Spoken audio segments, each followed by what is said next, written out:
Hello everyone, কেমন আছো সবাই? আবার চলে এসেছি তোমাদের সাথে একটা নতুন ব্লগ শেয়ার করতে। তো আমাদের রাজস্থান ট্যুরের আজকে ডে 7। তো আমরা খুব তাড়াতাড়ি বেরিয়ে পড়েছি সকালবেলা উদয়পুর থেকে। সকাল বললে ভুল হবে, ভোর ভোর বেরিয়েছি। আর ওখান থেকে আমাদের আজকে মাউন্ট আবু যাওয়া। তো মাঝে আমরা কুম্বলগড় ফোর্ট দেখব। তো এই যে আমরা কুম্বলগড় ফোর্টের ওখানে চলে এসেছি।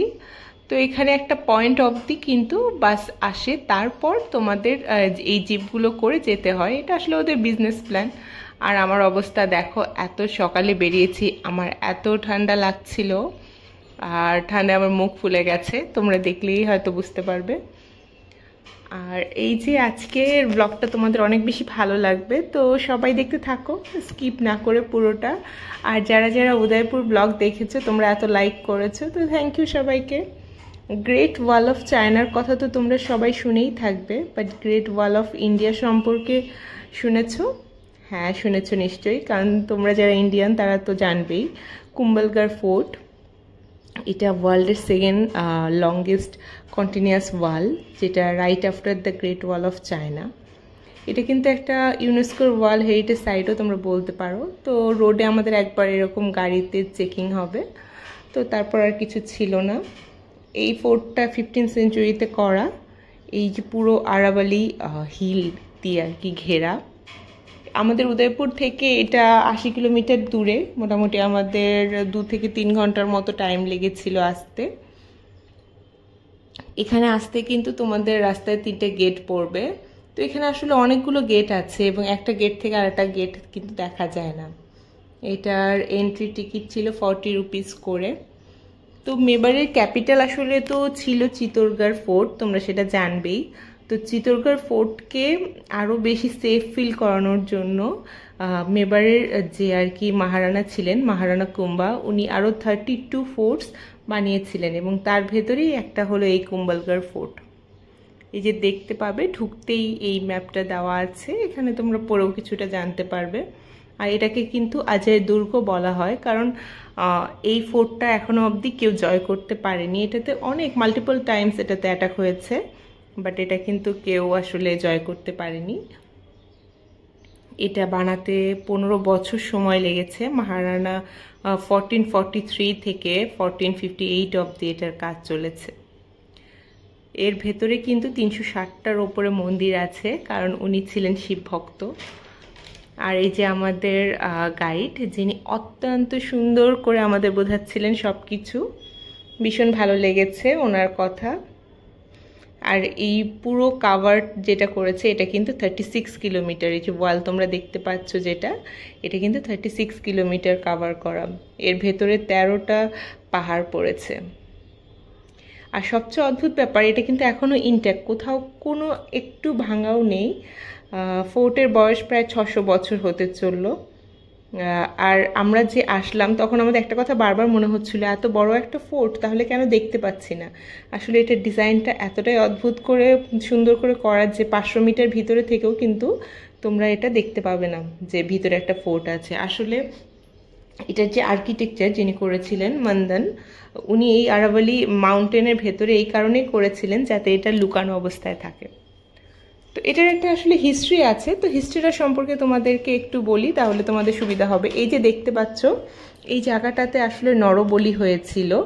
প্রথমে যখন আসলে এটা বানানো শুরু হয়, তখন একটা প্রবলেম বারবার দেখা দিচ্ছিল, সারাদিন যতটুকু মানে ওয়াল করা হতো, রাতে সেটা ভেঙে পড়তো। এভাবে 5-7 বার হওয়ার পর মহারানা কুম্ভা যিনি ছিলেন, তো উনি আসলে এখানে খোঁজ নেয় যে ভৈরব মুনি বলে একজন, যিনি এই পাহাড়ে তপস্যা করতেন, তার কাছে গিয়েছিল যে কিভাবে এটা সলভ করা যেতে পারে। তো উনি বলেছিলেন যে এখানে দেবী শক্তির রূপ আছে, তো এই জন্য নরবলি দিতে হবে, বাট এমন কাউকে দিতে হবে যে স্বেচ্ছায় নিজের জীবন দান করে, মানে জোর করে দিলে হবে না। তো তারপর আসলে ওরকম কাউকে খুঁজে পাওয়া যায়নি। তারপর এই ভৈরব মুনি, যিনি আর কি উপদেশ দিয়েছিলেন, উনি নিজেই নিজেকে আর কি স্যাক্রিফাইস করেছিলেন। তো ওনার মাথাটা এখানে পড়েছিল, এবং বলি হওয়ার পরে ওনার বডিটা ছিটে দৌড়ে গিয়ে 700 মিটার ভিতরে পড়েছে। সেটাও আমি তোমাদের নেক্সট সামনে দেখাবো। আর এই গেটগুলো সম্পর্কে তোমাদেরকে একটু বলি। এখানে যে গেটগুলো আছে, গেটগুলো দিয়ে ঢুকলে তুমি দেখতে পাবে যে সরাসরি কোনো এন্ট্রি নেই। ঢুকেই তোমাকে হয় লেফট সাইডে অথবা রাইট সাইডে টার্ন নিতে হবে। তার কারণ হলো এটা সিকিউরিটি পারপাসের জন্য করা, যাতে সরাসরি ঢুকেই কেউ ফোর্টের ভিতর ঢুকে না যেতে পারে। এখানে স্টেপ ওয়েল ছিল একটা। এই যে দেখতে পাচ্ছ এখানে মানে প্রতিটা জিনিস এত সুন্দর এখনো আছে কিভাবে আমি জানি না।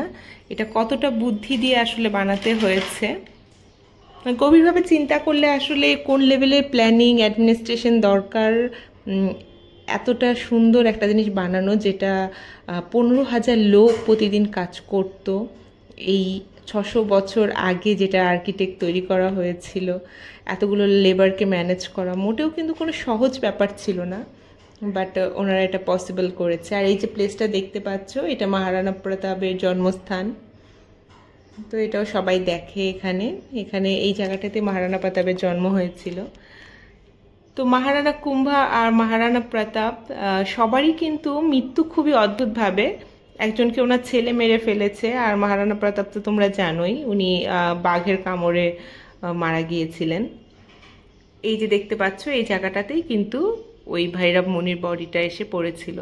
আর এই জায়গাটাতে একটা মশাল কুম্ভ জ্বালানো হতো, যেটা প্রতিদিন রাতেই জ্বালানো হতো মহারাণা কুম্ভার টাইমে, যেটা 25 কেজি কটন আর 50 কেজি ঘি দিয়ে জ্বালানো হতো, এবং এটা গোটা রাত ধরে জ্বলতো। আর সেই আলোতে কিন্তু কিষানরা খেতি কাজ করতো। আর এই যে আমরা চলে এসেছি একদম ওপরে, এটাকে বলে বাদল মহল। এই জায়গাটাতে আসলে রেনি সিজনে অনেক বেশি ভিড় হয় বাদল দেখার জন্য। আর আমরা এটা কিন্তু একদম হাইয়েস্ট পয়েন্টে আমরা চলে এসেছি। হাইয়েস্ট পয়েন্ট বলতে এটা 3700 ফিট ওপরে আমরা এখন।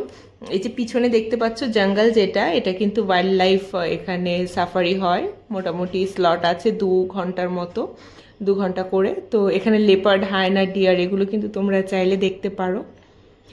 আর একদম গেটের বাইরে কিন্তু একটা শিব মন্দির আছে, তো শিব মন্দিরের ভেতরে আসলে আর ক্লিপ নেওয়া হয়নি। আর এই যে আমাদের ট্যুরের সব আন্টি দিদি সবাইকে দেখতে পাচ্ছি, তো সবাইকে আসলে ক্লিপ নিয়ে রেখেছি আমি, কারণ এত ভালো সবাই এত ভালো ছিল, সবাইকে মনে রাখার জন্য। আসলে এর ভিতরে এরকম অনেক মানুষ আছে যাদের সাথে হয়তো আমার আর সেকেন্ড টাইম কখনো জীবনে দেখাই হবে না, তো আমি সবাইকে মনে রাখতে চাই। এই যে একজন আন্টি এসেছিল যিনি জলপাইগুড়ি থেকে ছিলেন, ম্যাক্সিমাম তো কলকাতা থেকে ছিল, বাট তারপর জলপাইগুড়ি। এই দিদিটা এসেছিল গুজরাট থেকে, এই আন্টি এসেছিলেন কানাডা থেকে। সো এদের সাথে হয়তো আমি জানি না জীবনে আর কখনো দেখা হবে কি না, বাট সবাইকে এই যে একটু দেখি ভালো লাগে। আর আসলে আমার ইউটিউব চ্যানেল স্টার্ট করার অন্যতম কারণও কিন্তু এটা, যে আমি মেমোরিজ ধরে রাখতে চাই, ভালো লাগে। তো আমরা চলে এসেছিলাম এরপর লাঞ্চ করতে, কারণ অলরেডি দুপুর হয়ে গেছে। আর এখানে আমরা লাঞ্চ করব। এখানে এই যে তোমরা দেখতে পাচ্ছ স্বাগত রেস্টুরেন্ট, এখানে আমরা দুপুরে লাঞ্চ করেছিলাম। আর এখানে একটা ক্যামেল দেখতে পেয়েছিলাম, এত সুন্দর ক্যামেলটার সাথে আমরা অনেকগুলো ক্লিপ নিয়েছি, সেগুলো পরে কোনো এক সময় তোমাদের সাথে শেয়ার করব। আর ভালো লাগলে সবাই একটু শেয়ার করে দিও, আর খুব তাড়াতাড়ি চলে আসবে নেক্সট ব্লগ নিয়ে। রেডি থেকো সবাই। Bye bye.